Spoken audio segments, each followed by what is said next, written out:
Clemon beyond the গ্যালারিতে সবাইকে স্বাগত জানাচ্ছি। দেশ বিদেশের খেলাধুলায় সবশেষ খবরের বিশ্লেষণ করতে হাজির হয়েছি প্রতিদিনের মতোই। আজকে আপনাদের সাথে আছি রিদওয়ান হোসেন। দর্শক নিশ্চয়ই জানেন যে ফিফা উইন্ডোয় বাংলাদেশের প্রীতি ম্যাচ রয়েছে, ফ্রেন্ডলি ম্যাচ রয়েছে ভুটানের বিপক্ষে। সন্ধ্যা 6টায় শুরু হবে এই ম্যাচটি এবং যেহেতু চাংলি মেধান স্টেডিয়ামে এই খেলাটি হচ্ছে, কিছুটা দুঃস্মৃতি রয়েছে বাংলাদেশের। পক্ষান্তরে 1 মাস পূর্তি গণঅভ্যুত্থানের এই দিনে, এই আনন্দের দিনে ফুটবলাররা কতটা আসলে খুশির বার্তা নিয়ে আসেন।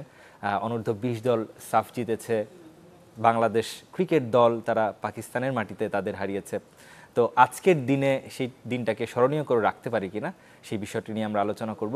আমাদের সাথে সেই আলোচনায় আছেন জাহিদ হাসান এমিলি ভাই, জাতীয় দলের সাবেক তারকা ফুটবলার।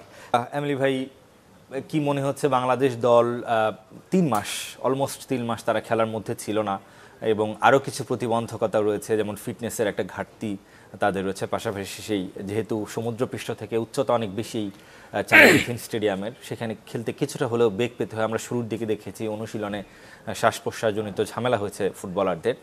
সব কিছু মিলে পক্ষান্তরে আমি যদি ভুটান দলটার কথা বলি, তারা খেলার মধ্যেই রয়েছে, তাদের মিড সিজন চলছে। সেই জায়গাটা থেকে কি মনে হচ্ছে, কেমন পারফরমেন্স বাংলাদেশের কাছ থেকে আশা করতে পারি? ধন্যবাদ শোয়েব আপনাকে, ধন্যবাদ চ্যানেল 24-কে। যেটা হচ্ছে দেখেন, আপনার কোশ্চেনের ভিতরে অ্যান্সার রয়েছে। অনেক দিন পরেই কিন্তু আসলে বাংলাদেশ জাতীয় দল কিন্তু ইন্টারন্যাশনাল ম্যাচ খেলতে যাচ্ছে। লাস্ট লেবাননের সাথে তারা খেলেছিল আপনার কাতারে, ওই ম্যাচটা 4-0 গোলে হেরেছিল। এরপরে কিন্তু আজকে তারা খেলবে। যেটা হচ্ছে যে ফিফা উইন্ডোতে আসলে ম্যাচ খেলতে হবে, তো সেইটার প্রেক্ষাপটে কিন্তু আজকে তারা নামবে অ্যাগেনস্ট ভুটানের সাথে। তো যেটা হচ্ছে আপনি আসলে যেটা বলছেন ট্রু, যে ভুটানের যে মাঠে খেলা হবে এই মাঠটা কিন্তু অনেক উপরে এবং সেখানে আসলে একটা ব্রিদিংয়ের একটা সমস্যা দেখা দেয়। ওই মাঠে আমরাও খেলেছিলাম। তো ওই জায়গা থেকে বলবো, ওইটা যদি বাংলাদেশ এই যে 4-5 দিন আগে যেহেতু গেছে, ওইটা যদি তারা অ্যাডজাস্ট করে ফেলতে পারে, বাংলাদেশের জন্য ম্যাচটা সহজ হবে এই কারণে, কারণ ভুটান বাংলাদেশের এখন ডিফারেন্স অনেক হয়ে গিয়েছে। আপনি যে লাস্ট সাফে ভুটানের সাথে খেলেছিল বাংলাদেশ, ভুটান আগে গোল করেছিল, বাট পরে কিন্তু বাংলাদেশ ভুটানকে 3 গোল দিয়েছিল, আপনি যদি ম্যাচটার কথা মনে থাকে। এবং ওই ম্যাচটা পুরো ডমিনেটিং ফুটবল খেলেছে। মোরসালিন দুর্দান্ত গোল করেছিল, রাকিব গোল করেছিল, সো দুর্দান্ত একটা ম্যাচ ছিল। তো আজকেও কিন্তু আমার কাছে মনে হয় যে তারা যদি খেলাটা ওই সিস্টেমে খেলতে পারে যেটা ভুটানের সাথে লাস্ট সাফে খেলেছিল, আমার কাছে মনে হয় যে আজকেও ম্যাচটা সহজ হবে। কারণ আমি এখন বিশ্বাস করি যে ভুটান বাংলাদেশের ডিফারেন্স এখন বেশ বহুদূর রয়েছে এবং এটাই হওয়া উচিত। কারণ ভুটানের সাথে আপনি আর কতদিন আপনার খেলার আগে টেনশন করতে হবে, তাহলে তো আসলে আমাদের ইমপ্রুভের জায়গাটা হলো না। তারপরও কিন্তু আমরা যদি র্যাঙ্কিংয়ের দিকে তাকাই, ভুটান কিন্তু ম্যাচ ডেতে আসলে যেটা সত্যি কথা, র্যাঙ্কিং তেমন একটা ডিফেক্ট করে না। যেটা হয় যে পারফরমেন্সটাই হলো মেইন। কারণ অনেক সময় দেখবেন যে 100 র্যাঙ্কিংয়ের দল, অনেক সময় দেখবেন যে 50 র্যাঙ্কিংয়ের দলের সাথে কম্পিটিটিভ ম্যাচ হয়, 100 র্যাঙ্কিংয়ের দলই ম্যাচ জিতে যায়।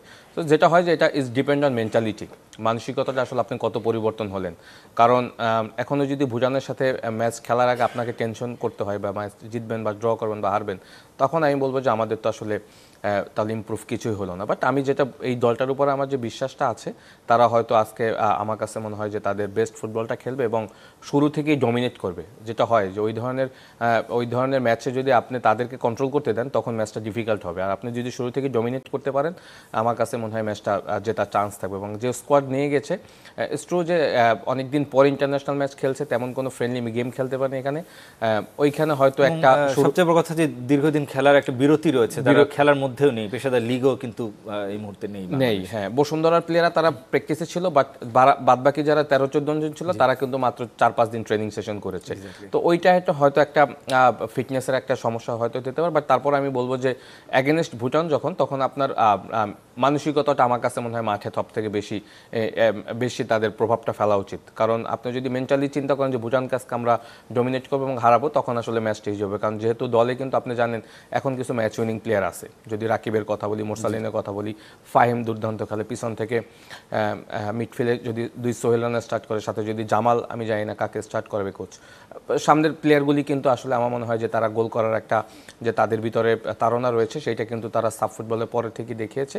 যদি ওয়ার্ল্ড কাপ কোয়ালিফাই ম্যাচে আমরা তেমন কোনো গোল করতে পারিনি, একটা গোলই হয়তো মুরসালিন করেছিল অ্যাগেনস্ট লেবানন। তারপর আমি বলবো যে এই ধরনের ম্যাচে কিন্তু অনেক সুযোগ আসবে, অনেক সুযোগ পাবেন আপনি। কারণ ভুটানের কিন্তু ম্যাচটা জেতার জন্য আসবে। এবং আপনি যেটা বলেছেন যে ভুটান তাদের লিগ চলছে, তারা অল আর ফিট প্লেয়ার রাইট নাও। তো ওই জায়গা কিছুদিন আগে তারা হংকং এর মতো দলকে, যদিও মিডিওকার দল, তারপরে হংকংকে হারিয়েছে, এবং ভুটানকে আসলে খাটো করার দেখার উপায় আছে কিনা? ভুটানের মাটিতে ভুটানকে আপনি খাটো করার দেখার কোনো রাস্তা নেই। আমি যেটা বলবো যে আমি প্লেয়ারদের বুস্টআপের জন্য আসলে এই কথাগুলি বলছি। ভুটান ডেফিনেটলি টাফ অপোনেন্ট হবে, কারণ তাদের ওয়েদার, যে মাঠের কথা বললাম ওই মাঠে খেলতে কিছুটা সমস্যা হয়, কারণ 2016 সালে আমরা এরকম একটা সমস্যায় পড়ে গিয়েছিলাম, যার কারণে কিন্তু আমাদের ম্যাচটা হারতে হয়েছিল।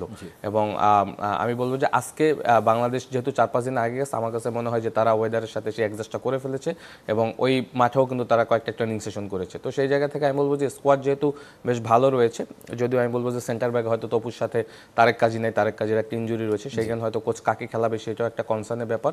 এবং আমি বলবো রাইট ব্যাকে বিশ্বনাথ আছে, লেফট ব্যাকে সাদ হয়তো স্টার্ট করবে। দলটা কিন্তু যদি দেখেন সেখানে আমার কাছে মনে হয় যে প্রপার একটা দল রয়েছে এই মুহূর্তে।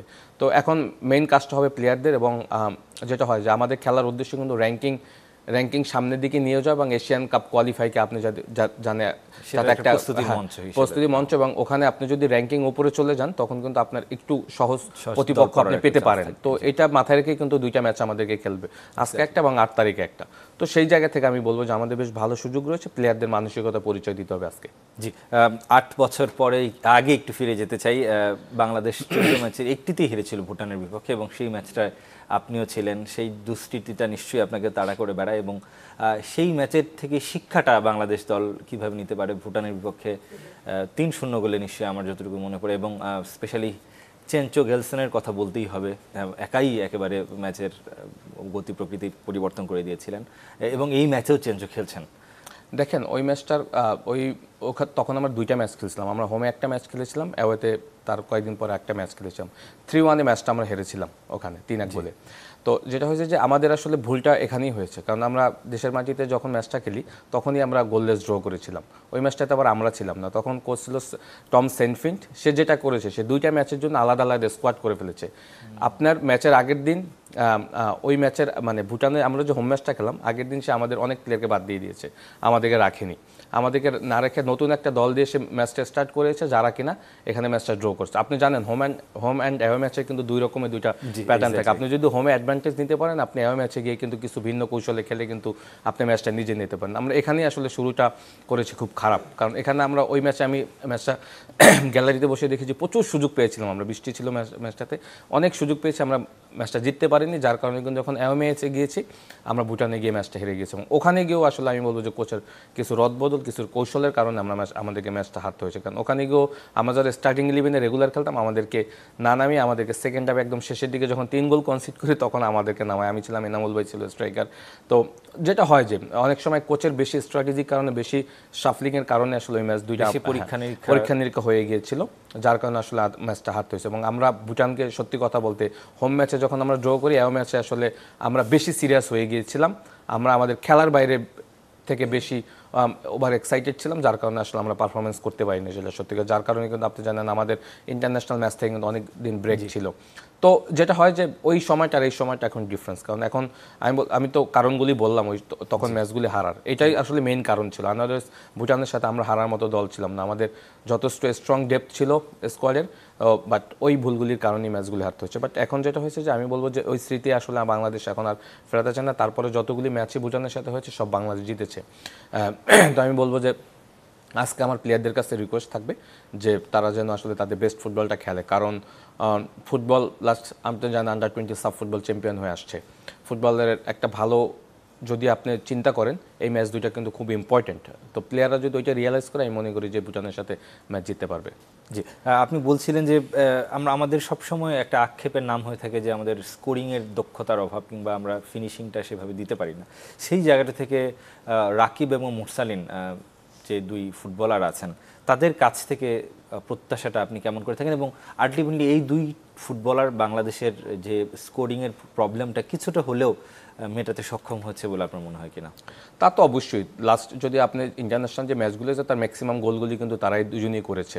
ফাহিমও রয়েছে, চান্স ক্রিয়েট করতে পারে, বাট আপনি যে বলছেন এই দলটাতে কিন্তু আসলে প্রপার কোনো নাম্বার 9 নেই স্ট্রাইকার ছাড়া। রাকিব এবং মুরসালিন দে আর নট স্ট্রাইকার, তারা তো আসলে রাকিব উইং দিয়ে খেলে, মুরসালিন পিছন থেকে নাম্বার 10 দিয়ে, বাট ওদের একটা হ্যাবিট রয়েছে, তারা গোল করতে পারে। স্ট্রাইকারের একটা ঘাটতি অবশ্যই।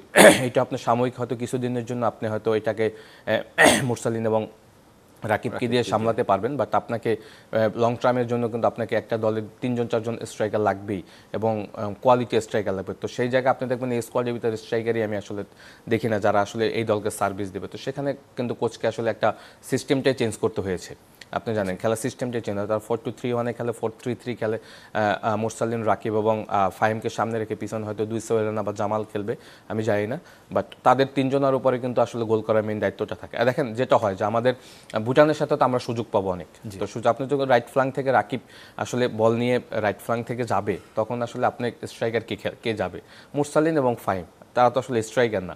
তো এই জায়গাগুলি কিন্তু এই ধরনের ম্যাচে আপনাকে প্রপার নাম্বার 9 আপনাকে অবশ্যই রাখতে হবে এবং আপনাকে সেই প্লেয়ার তৈরি করতে হবে। এবং আমাদের তো এই মুহূর্তে আসলে স্কোয়াডে কিন্তু কোনো স্ট্রাইকার নাই। তো সেই জায়গা থেকে আমি বলবো যেহেতু নাই, কোচ কিন্তু সিস্টেমটা চেঞ্জ করে এখন কিন্তু ওদেরকে দিয়েই কিন্তু ওই স্ট্রাইকারের কাজগুলি করাচ্ছে। বাট এটা ইজ ভেরি ডিফিকাল্ট। প্রত্যেকটা ম্যাচ আপনি ক্লিক করতে পারবেন না। ওয়ার্ল্ড কাপ কোয়ালিফাই ম্যাচে আমরা 20টা গোল কনসিড করছি, মাত্র একটা গোল দিয়েছি।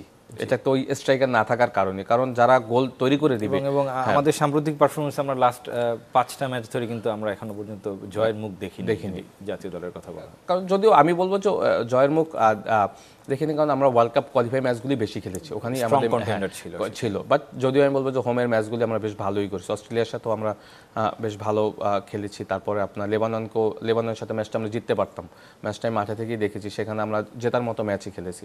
যেটা হয় যে আমাদের জাতীয় দল তো আসলে স্ট্রাগল করছে অনেক দিন ধরেই। আমরা তো আসলে সাব ফুটবল চ্যাম্পিয়ন হতে পারি নাই, বা বড় এশিয়ান কাপও আমরা ডিরেক্ট খেলতে পারি না, সেখানেও কিন্তু আমাদের ব্যর্থতা রয়েছে।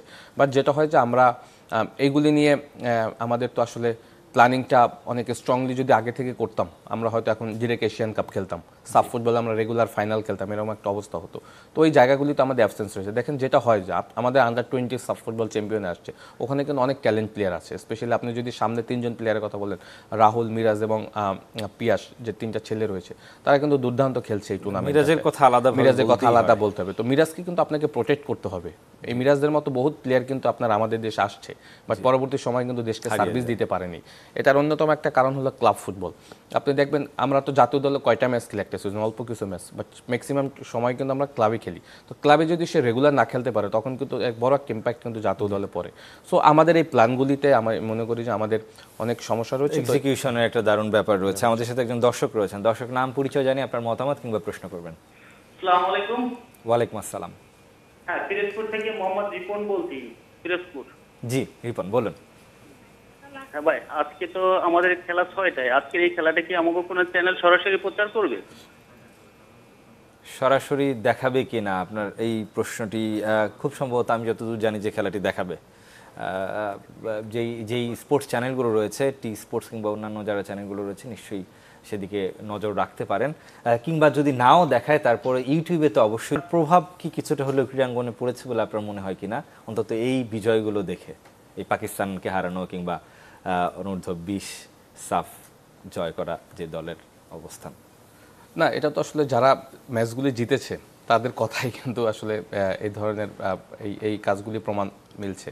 তারাই বলছে যে ওখান থেকে তারা ইন্সপায়ার হয়েছে, তারা আসলে মানে নতুন জেনারেশন তৈরি করছে। সব কিছু মিলেই কিন্তু আসলে তাদের কথাতে স্পষ্ট। তো এই ডিপেন্ড অন আসলে প্লেয়াররা আসলে কি চায়, কিভাবে নেয়। হ্যাঁ নেয়। তো সেইখান থেকে আমি বলবো যে যখন পরিবর্তন আসে, তখন দেখবেন যে সব দিক থেকেই কিন্তু পরিবর্তনের একটা ছাপ থাকে। তো সেই ক্ষেত্রে আমি বলবো সেটাও কিন্তু স্পোর্টসও কিন্তু তার বাইরে না। তো সেখান থেকে ব্যাক টু ব্যাক দুইটা দলই কিন্তু ফুটবল এবং ক্রিকেট যেভাবে আসলে সফলতা নিয়ে আসছে, এবং এটা কিন্তু আমাদের দেশে হয় না, দেশের বাইরে থেকে। তো আমাদের তো দেশের বাইরে কিন্তু ফুটবল বলেন, ক্রিকেট বলেন, সবারই কিন্তু স্মৃতি তেমন একটা ভালো না। তো সেইখান থেকে এরকম বড় দুইটা সফলতা যখন আসছে, ডেফিনেটলি এর তো কিছু হলেও এই গণ অভ্যুত্থানের কিছু হলেও এর সাথে অ্যাড হয়েছে। তো আমি বলবো যে এটার ধারাবাহিকতাটা খুব জরুরি দরকার আমাদের এরকম। এবং আজকের ম্যাচটায় আমাদের বাংলাদেশ দলটা সেটা কতটুকু কোপ আপ করতে পারে, সেটা কতটুকু আত্মস্থ করতে পারে? দেখেন, এটা ইজ ডিপেন্ড অন প্লেয়ারদের আসলে মানসিকতা, মানে তারা আসলে ইনস্পায়ার হচ্ছে কি না। তো এইটা হলো মেইন ব্যাপার। আর তো আমি শুরুতেই বলেছি যে প্লেয়ারদের মানসিকতা আমাদের জায়গাটা, প্রত্যেকটা ডিপার্টমেন্ট, নট অনলি ক্রিকেট বা ফুটবল, প্রত্যেকটা স্পোর্টসই আমরা কিন্তু মেন্টালি আসলে এখন ওই যে এশিয়ান লেভেল বা ওয়ার্ল্ড লেভেলে কিন্তু এখনো যেতে পারিনি। এখানে একটা আমাদের বড় সমস্যা। তো ওইগুলি আসলে মানে ওভারকাম করতে গেলে এই ধরনের এক্সপিরিয়েন্স থেকে কিন্তু আপনাকে কিন্তু ও সাহসটা নিতে হবে। কারণ যেটা হয়েছে আমাদের দেশে, এখান থেকে কিন্তু বড় সাহস একটা জেনারেশন নিতেই পারে। তো সেইখান থেকে যদি সেই সাহসটা মাঠে দেখায়, আমার কাছে মনে হয় যে ম্যাচটা বাংলাদেশ দল জিততে পারবে এবং আমি যেটা বলছি যে ডমিনেটিং ফুটবল খেলতে পারবে। আপনি যখন ন্যাশনাল অ্যানথেম গাবেন তখনই আপনাকে ফিল করতে হবে যেটা দেশের খেলা, আমাকে এখানে ঝাঁপিয়ে পড়তে হবে, আমার বেস্ট ফুটবলটা খেলতে হবে। তো দেশের প্রতি যদি কমিটমেন্ট থাকে, ভালোবাসা থাকে, প্লেয়ার আসলে পারফরমেন্স না করে কোনো রাস্তা নেই। তো সেই জায়গাটা ফিল করতে হবে। আমি মনে করি যে বাংলাদেশ সেটা করবে, কারণ এবং আপনি যেটা বলেছেন যে ক্রিকেট এবং ফুটবল যেভাবে সফলতা নিয়ে আসছে, আজকে তারা ওইখান থেকে একটা ইন্সপায়ার হবে এবং তারা মাঠে আজকে তার বেস্টটা দেওয়ার চেষ্টা করবে। কারণ এই ম্যাচগুলির উপর অনেক কিছু ডিপেন্ড করে, প্লেয়ারদের কেরিয়ার ডিপেন্ড করে। আপনি জানেন আমাদের স্পোর্টসে কিন্তু এই বছর একটা, স্পেশালি ফুটবলে কিন্তু একটা খুব বাজে অবস্থা তৈরি হয়ে গিয়েছে। সত্যি কথা, ঘরোয়া ফুটবলে যদি দেখেন অনেকগুলি দল খেলেনি, কিছু দল শেষ সময় এসে পার্টিসিপেট করেছে, প্লেয়াররা পয়সা পায়নি এবং বড় বড় যারা এক্স চ্যাম্পিয়ন টিম যেগুলো আমরা যদি শেখ রাসেল, শেখ জামালের কথা বলি, দেখেন তারা অ্যাবসেন্স। তো প্লেয়ারদের আপনি ট্রেবল জয়ী দল, হ্যাঁ, প্লেয়ারদের মানসিকতাটা কিন্তু এখান থেকে চেঞ্জ আনতে হবে। তারা যদি নিজেরা ফিল করে যে, কারণ আমি এটাও শুনেছি যে ছেলেটা 90 লক্ষ টাকা কন্ট্রাক্ট করেছে, সে শেষ সময় 5 লাখ টাকা কন্ট্রাক্টে খেলছে। তো এইটা তার জন্য কিন্তু একটা মানসিকভাবে বিশাল একটা প্রবলেম হয়ে দাঁড়িয়েছে। তো তারা যদি ওইটা ফিল করে এই সিজনটা যদি তারা মাঠে পারফরমেন্সে ফোকাস করে, আমার কাছে মনে হয় যে এদেরকে আটকিয়ে রাখা যাবে না, আমাদের দেশের ফুটবল একটা গতি পাবে। তো যেটা হয় যে আমার খুব খারাপ লেগেছে যে দেখেন হঠাৎ করে মানে শেষ সময় দেশে আসলে ক্লাবগুলি যখন পার্টিসিপেট না করছে, প্লেয়ারদের আপনি যদি প্লেয়ারদের পাশে থাকতেন বা দেখতেন, আপনি তাদের চেহারা দেখলে আপনি নিজেই বিমর্ষ হয়ে যেতেন। এবং সেটা আমি খুব কাছ থেকে দেখি, যার কারণে দেখেন চট্টগ্রাম আবাহনী শেষ সময় যখন তারা না করে দিয়েছিল, আমি আর মামুন যখন প্লেয়ারদেরকে রেজিস্ট্রেশন করেছি, এটা কিন্তু প্লেয়াররা আপনি জানেন না যে কতটা তারা খুশি হয়েছে এবং তারা কিন্তু নিজের থেকে তারা কমিটমেন্ট করেছে এই সিজনটা তারা মাঠে বেস্ট ফুটবল খেলবে। এটা তো আসলে আমি বলবো যে একটা চ্যালেঞ্জিং ব্যাপার হয়ে দাঁড়িয়েছে তাদের জন্য। সুতরাং যেহেতু সময়টা আমাদের ফুটবলের জন্য খারাপ যাচ্ছে, প্লেয়াররাই পারবে এই জায়গাটাকে ওভারকাম করতে এবং প্লেয়ারদেরই করতে হবে। এবং প্লেয়াররা যদি আলটিমেটলি মাঠের ফুটবলে না খেলতে পারে, তো আসলে বাংলাদেশের ফুটবল ফেডারেশনও তো আসলে ওই কাজগুলি তখন তাদের আর করার কিছু থাকে না। অর্থাৎ আমি মানে এটা বলতেই হয় যে কোনো ধরনের বিপ্লবেরই একটা ইম্প্যাক্ট থাকে, সেই ইম্প্যাক্টের একটা নেগেটিভ সাইড আমি যদি বলি যে এই ধরনের কন্ডিশন কিংবা ঘরোয়া ফুটবল বা ক্লাবগুলোতে সেই ধাক্কাটা লেগেছে। আমি অল্প কথা জানতে চাই, ফেডারেশনে কতটুকু লেগেছে?